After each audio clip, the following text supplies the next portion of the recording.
작년 여름에 저는 마이크로소프트 리서치에서 인턴을 했었거든요. 4달 정도 일을 했었고, 거기서 중국 학생, 박사과정 2학년 학생을 하나 만났는데 좀 친해졌어요. 같이 놀면서. 그 친구는 이제 라지 랭귀지 모델, 챗 GPT 같은 거를 만드는 친구였고, 저도 주로 챗 GPT 같은 거를 쓰는 사람만 봤지 만드는 사람은 처음 봤기 때문에 좀 궁금한 게 많았어요. 그래서 좀 실제로 가장 궁금했었던, 너는 이제 개인 연구자로서 GPU를 몇 장이나 쓰니? 이렇게 물어봤었거든요. 그러니까 이제 그 친구가 하는 대답이, 진실을 원해? 이렇게 물어보더라고요. 그래서 당연히 저는 당연히 진실을 원한다 이렇게 말을 했죠. 그 친구가 해준 대답이 좀 충격이었는데, 3000장을 쓴다고 말하는 거예요. 그것도 그 당시 기준으로 가장 좋은 GPU. 그게 오늘 제가 말씀드릴 내용의 좀 가장 핵심적인 내용 중에 하나라고 생각하시면 될 것 같아요.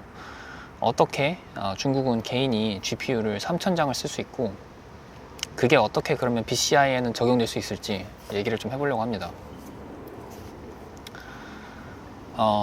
정책이랑 관련된 얘기를 할 건데, 처음은 중국 얘기를 할 거고, 그 다음 미국 얘기를 할 거고, 그 다음에 한국 얘기를 할 거예요. 중국이라는 나라는 제가 생각하기에는 뭐 하나에 꽂히면은 전체 다 남다른 규모로 그거에 전폭적으로 투자를 하고 성과를 내고 결과를 내는 그런 나라라고 생각이 듭니다. BCI로 바로 시작을 하게 되면 좀 생소하기 때문에 사람들이 모두 아는, 그리고 관심이 있는 AI로 먼저 시작을 해서, 그게 이제 어떻게 BCI에도 똑같이 벌어질 수 있는지 그런 얘기를 좀 하면 어떨까 싶습니다. BCI 같은 경우는 개인이 이렇게 막 뚝딱 하고 만들 수 있는 그런 사업은 아닌 것 같아요. 일단 만들려면 칩이 있어야 되고, 근데 칩은 이제 일렉트리컬 엔지니어링 하는 전기과 전자과 사람들이 이제 주로 많이 하게 되죠. 그리고 그 칩을 통해서 이제 얻게 되는 신호를 해석하려면 컴퓨터 사이언스를 하는 사람이 필요하고, 그리고 뇌가 어떻게 기본적으로 동작하는지 아는 생물학이나 아니면 뉴로사이언스, 뇌과학을 하는 사람이 필요하고, 또 결정적으로 이제 실제로 칩을 사람 머리에다가 심는다 이렇게 하면은 외과 의사, 수술할 사람이 필요하죠. 이게 다 있어야지 이제 BCI가 돌아가는 거잖아요. 사실 반도체도 똑같은 것 같아요. 반도체도 이제 설계, 소재, 장비, 공정, 인력 뭐 이런 게 다 있어야 되니까. 그래서 뭐 제가 하고 싶은 말은 결국은 인프라 싸움이라는 거죠. 한 개인이 잘해서 되는 것도 아니고, 한 기업이 잘해서 되는 것도 아니고, 국가적인 단위에서 인풋이 들어가야지 뭔가 결과를 만들어낼 수 있는 그런 산업이라고 저는 생각을 합니다. 중국은 기본적으로 이제 5개년 계획을 가지고 굴러가는 계획 경제잖아요. 한국도 옛날에는 이랬었죠. 뭐 개발연대라고 해가지고 국가가 주도해가지고 뭐 경제개발 5개년 계획 뭐 이렇게 밀어붙이기도 하고, 그걸 통해서 성과를 내서 한국도 어떻게 보면 압축 성장을 하기도 했고요. 한국이랑 중국의 차이가 뭐냐고 생각을 해보면, 우리나라는 이제 더 이상 그렇게 이제 하지 않는다는 거고, 중국은 지금도 그렇게 하고 있고, 어떻게 보면 더 큰 규모로 더 강력하게 뭔가 그거를 추진을 하고 있다는 느낌을 받을 수 있죠. 그러면 이제 중국이 AI를 위해서 14차 5개년 계획 때 2021년부터 2025년까지 있었던 그때 어떤 식으로 인프라스트럭처를 깔았냐 얘기를 해보면, 대표적인 게 2022년에 시작한 동수서산이라는 프로젝트라고 하고, 전국의 컴퓨팅 파워를 마치 전력망처럼 하나로 묶는 그런 프로젝트라고 얘기를 합니다. 서부에 좀 값이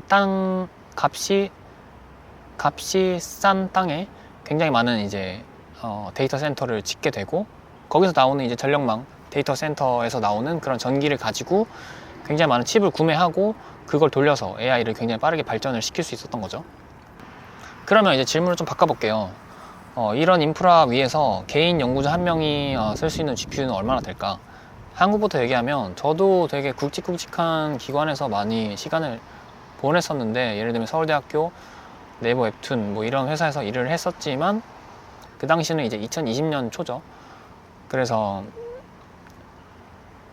그때도 개인 연구자가 아무리 많아도 그 당시 좋은 스펙의 GPU를 뭐 1개나 2개 정도? 그 정도 쓰는 게 쉽지 않았던 것 같아요.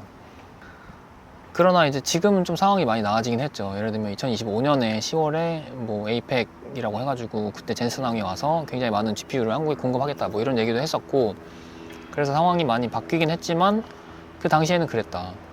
근데 연도로 따지면 중국은 이미 2020년대 초반부터 그렇게 하고 있었다는 얘기니까 4년, 5년 이렇게 시간 차이가 나긴 하죠.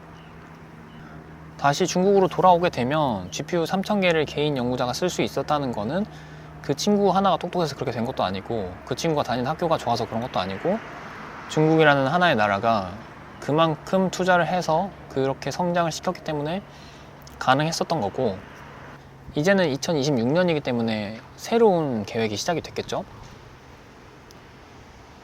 2026년에 시작된 새로운 계획에서도 AI는 굉장히 중요한 하나의 분야로 당연히 생각이 되겠지만, 어떻게 보면 기존에는 그냥 하나의 축이었다면 그게 아니라 다른 산업이 모두 뛰어놀 수 있는 어떤 플레이그라운드, 되게 OS, 운영체제 같은 그런 게 되어버렸고, 그 운영체제 위에서 굉장히 중요한 하나의 축으로 생각되는 게 무엇이냐 하면 브레인 컴퓨터 인터페이스라고 저는 생각을 합니다. 그리고 실제로 문서에도 그렇게 나와 있고요.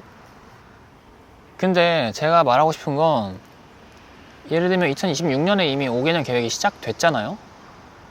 근데 계획서를 쓸 때 여러분들도 만약에 학교나 대학원이나 회사에서 제안서 같은 걸 써보셨다면 알 것 같은데, 그 제안서라는 게 그냥 무작정 쓰는 게 아니잖아요. 어느 정도 이미 결과가 나올 것 같은 거를 미리 작성을 하거나, 아니면 어느 정도 이미 성과를 낸 거를 가지고 조금은 첨부를 해서 이런 식으로 될 거다라는 걸 쓴단 말이죠.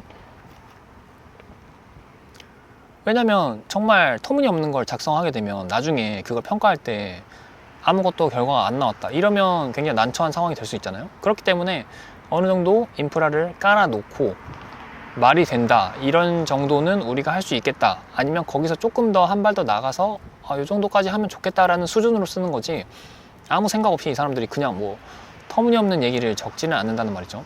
그 말은 이미 2026년에 새로운 계획이 시작됐다는 거는 그 전에 어느 정도 인프라스트럭처가 다 깔려 있다. 그래서 이런 BCI와 관련된 인프라스트럭처가 과연 무엇인지, 그리고 중국은 그거를 어떻게 활용하려고 지금 그 전개를 해 나가고 있는지, 그런 거에 대한 내용을, 그런 거에 대한 정책적인 내용, 국가적인 그런 계획을 다음 편에서 얘기를 좀 해보려고 합니다.